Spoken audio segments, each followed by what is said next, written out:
there, it's Olivia-Savannah here from Olivia's Catastrophe, and please join us on our trip to Prague. We are currently in the hotel room and we're about to go and explore, but before we go and explore, we're in a room for 3 people. There's 2 of the beds. We have a mother. Hi Barbie! Hi Barbie! And there you go, 2 beds. It's actually really nice and clean here, but there's no sockets anywhere.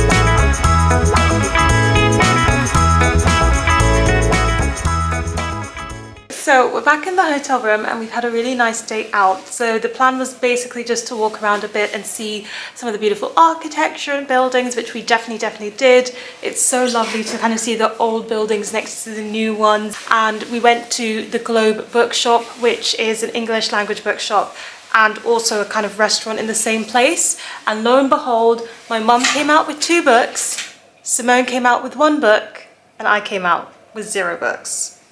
I'm just saying, but it was really nice to browse and kind of chat books with my family. And then after that we went and had dinner. I was really craving ramen, so we had some like noodle soup ramen and some dumplings.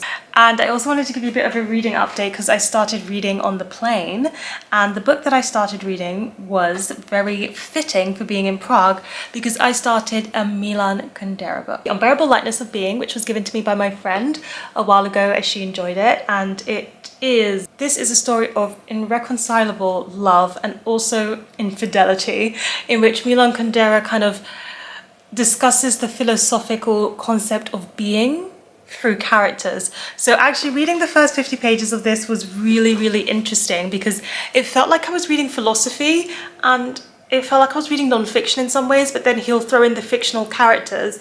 All of these philosophical concepts are kind of strewn in and enacted by the characters, while at the same time he kind of takes you out of the character storyline to put the ideas to the forefront. It's a really weird combination and it's very much working for me. And it's not a spoiler to say that it deals with infidelity and cheating because it's on the back of the book. And I typically don't enjoy reading books about cheating, but I was warned by Scott from Gunpowder Fiction and Plot and that it was going to be in this book, and I think it helped to have gone into it with my eyes wide open. And I think I can understand why it's important to the plot, if that makes sense.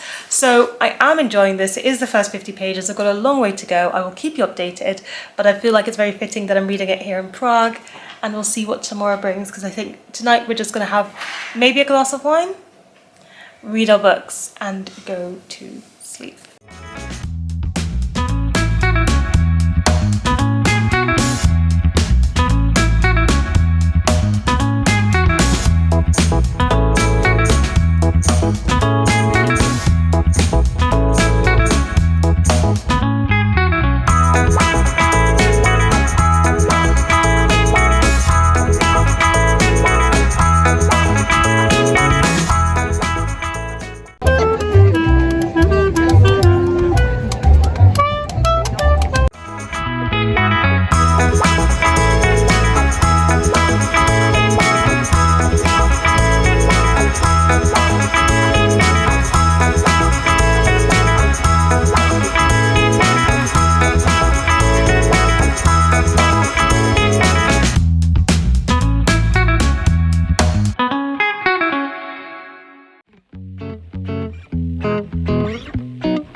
To give you a bit of a vlog update on what we did yesterday. So yesterday we did a lot of walking. We walked to Old Town and it was our first time in Old Town, and then we went to the astronomical clock, which is the oldest working clock in the world, and it was absolutely beautiful. I just loved seeing all of the things around it and like the cogworks, and it was it's got gold in it, and it just looked really stunning. So that was probably one of my favorite things that I saw yesterday. And I collect pocket mirrors wherever I go, and I decided to get the one that looked like the clock. That's how much I liked it. And we also walked over to Charles Bridge and we walked across it, and there was nice like live music being played on it and all of the statues, and it was just a really nice crossing. And then after that we walked all the way back and I had just a little noodle box for lunch, and we tried the cinnamon chimney things with ice cream on top that people tend to get, and it was okay. It wasn't my favorite thing, but I'm glad that I tried it. I do feel a bit disappointed because I went for a white chocolate one, and lo and behold, it was white chocolate Nutella, and it didn't say white chocolate Nutella, which I don't think is good, because if you're allergic to nuts and you just got the flavor that said white chocolate, then that would be a big problem. And I don't like nuts, and I don't like Nutella especially. So I was a bit disappointed because that wasn't very nice, but the ice cream in it was good. And the like cinnamon stick that it's in was okay. So it wasn't my favorite thing, but I'm glad that I tried it. And then we came back home, and while we're here, we've started watching Anne of Green Gables again. These are the Canadian film versions, and we're on the third and final film. So we watched the first quarter of that. So it's quite different in location from the first two. It's getting used to that difference, but it's still very, very good. It's nice to be back with Anne and Gilbert. And then in the evening, we went out for dinner, and we decided to continue the theme of trying traditional Czech stuff. So we had the traditional goulash with rice bread dumplings, and that was really, really nice. The goulash was spectacular, and I really, really enjoyed that. So that was our day yesterday. It's morning time, and we're soon about to leave, and we're going to be going to Lenin's Wall and looking at that, and then going to the Kafka Museum. So hopefully it'll be a nice day. I'm going to bring my Kafka book with me. Will I read it? Probably not. Have I read anything since? No, I haven't, but I'll bring it with me anyway.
Yesterday we started off bright and early, and we went to the Lenin Wall. Yes, Lenin as in John Lennon. It's a wall that the art kind of changes regularly as people update it, and we went very early in the morning before anyone got there, so it was really, really nice to see.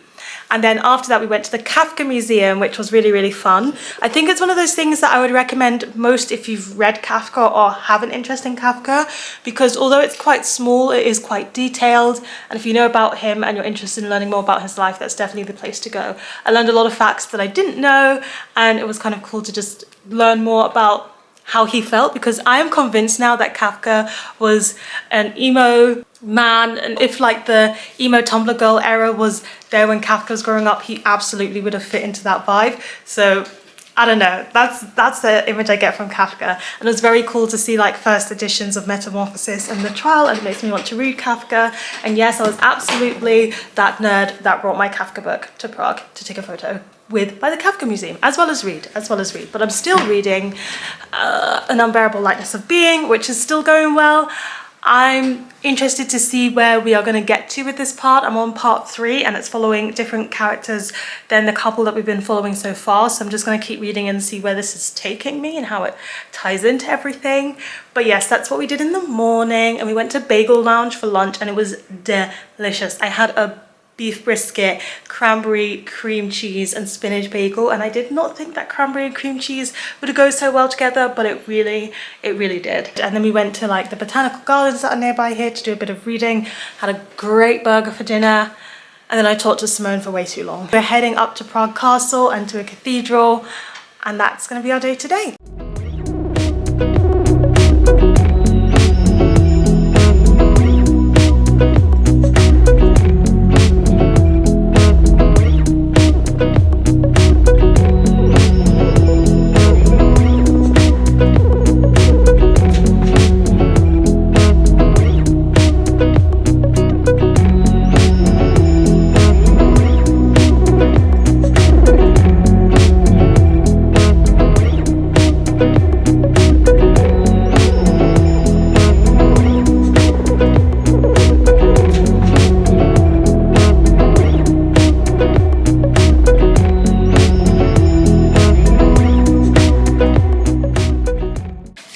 friends, it has come to my attention that I forgot to tell you about the wonderful bookshop that we stopped in yesterday that was called Shakespeare and Sons, and it had a huge English language range of secondhand and also like brand new books, and I forgot to tell you about it. It was really nice and I really liked it.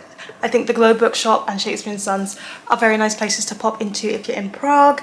And then yesterday what we did, we went to Prague Castle and the Vitus Cathedral, and really liked the Vitus Cathedral. It was absolutely stunning. The stained glass and how it didn't have just one uniform type of stained glass but multiple different types was one of my favorite things about it. And there was a lot of grandeur to it. Had a lot of fun just like seeing the different artworks and things. And I have to admit, when we saw the priest booth, I don't know what it's called exactly, where the confessional booth, when we saw the confessional booth, I couldn't stop thinking about the opening scene to Priest by Sarah Simone, which made me laugh a bit.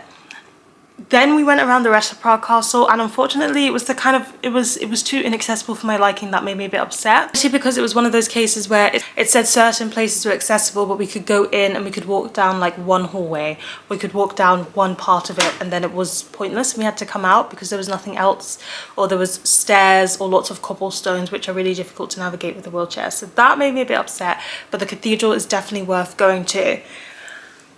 And I got to meet someone from YWS who I've talked to for like many years, and then finally got to meet them in person, which was really nice and exciting. And we walked through Lightness Park and went up to the very top to the viewing place, and that was just a personal heartwarming moment. And I met up again with my mum and my sister Simone, and we went to an Italian restaurant, and I had the best risotto I have ever eaten before. It was some type of cheese and sausage risotto, and it was very good. I've been reading more of an Unbearable Lightness of Being, but now that it's switched to being about Sabina and Franz over being about the other two main characters, I'm feeling a bit more meh about it. I think my favourite thing about this book is when it ties in the philosophy to the storyline, and right now we're in the process of getting more storyline than philosophy, so that's plodding along. But for now we're going to go and see if we can get on a boat trip, maybe get up to some other stuff. We're not entirely sure. We're kind of winging it a little bit today.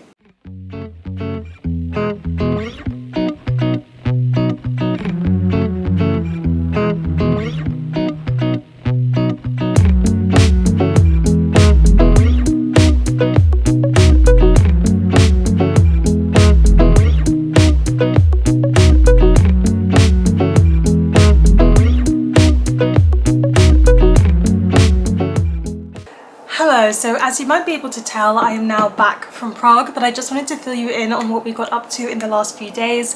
So one of the last days we had a really lovely boat trip, and we were like just having drinks on the boat, chilling, talking, and it was a very like low energy, easygoing day. And then we came back and we finished the third and last film of the Anne of Green Gables Canadian film trilogy. And it was a good ending. Like the final moments really played on everybody's heartstrings of people who have been there from the beginning, and it just wrapped all together so nicely, and it was so heartwarming and cute.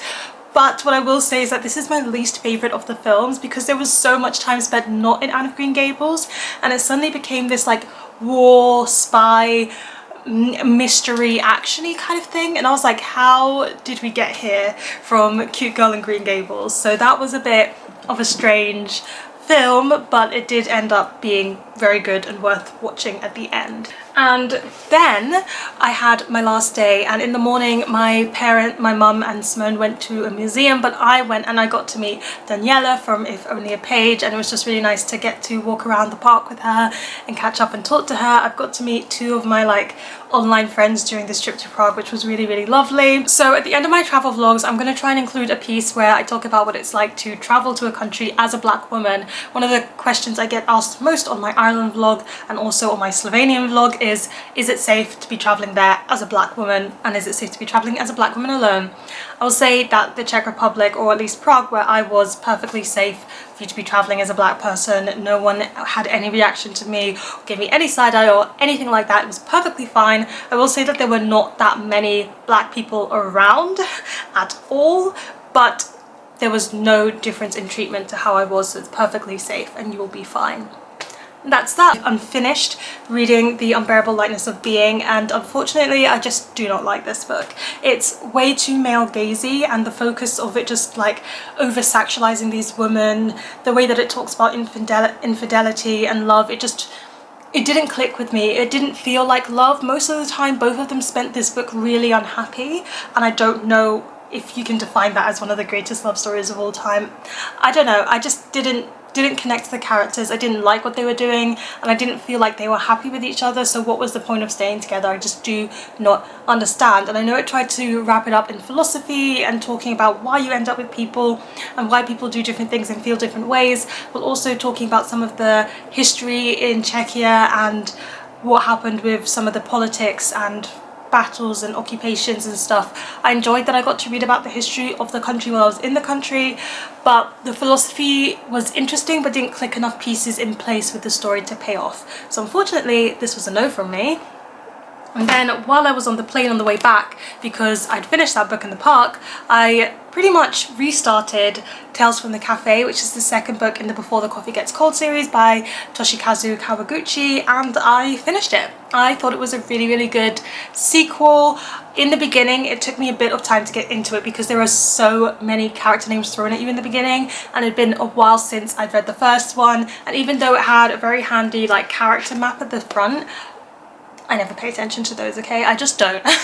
So I don't have the patience for them. I know some people use them, so that would help you if you are feeling lost. But after a few pages, I started to get grips and remember who was who from the previous book, and then who are the new characters we're meeting.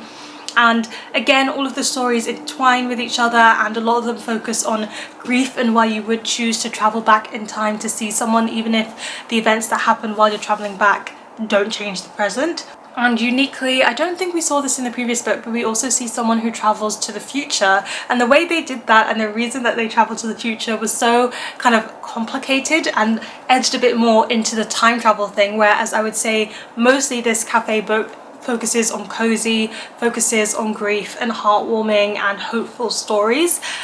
Going into the future, it focused a bit more on like time travel and why you would do that and how you would slot things into place to make it work, and I loved that. I think it did it really well, and it was just so interesting to see how it still tied in with the themes of grief and heartwarming and hope. And the last story just wrapped all of these stories very neatly together that you get to read in this book, and also felt like a good conclusion to a certain character's story, because even though you're following people who come in and out of the cafe, the people who work there are always consistent characters. I'm very much looking forward to reading the third one. I feel like these are best read with a bit of space in between them so they don't get too repetitive, and I'm glad that I took my time getting to the second book. Please let me know in the comment section down below, have you ever been to Prague? Would you like to go? And have you ever fallen in love with a clock as well? Give this video a thumbs up if you enjoyed it, hit that subscribe button if you want to see more, and don't forget to hit that notification bell to be updated every time I have a new video. And you know what they say, onwards and upwards. Excelsior!